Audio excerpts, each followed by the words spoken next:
কালকে তারা একটা কথা বলেছে সেটা হচ্ছে যে শরিয়া আইন নয়, প্রচলিত আইনেই দেশ চলবে। এই প্রচারণাটা দিয়ে জামাতে ইসলামও বলেছে যে এটা ভুল ব্যাখ্যা এবং তাদেরকে সেটা প্রত্যাহার করে নিতে বলছে। আপনিও এই জোটের মধ্যে আছেন এবং আলেম হিসেবে আপনার একটা গ্রহণযোগ্যতা অবশ্যই বাংলাদেশে আছে।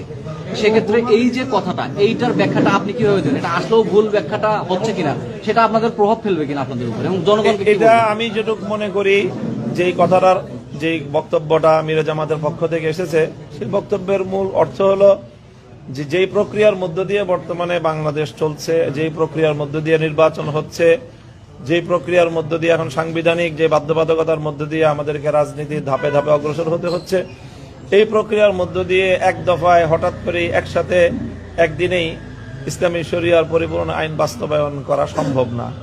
এই সম্ভাব্যতার জায়গাটাই উনি বলেছেন।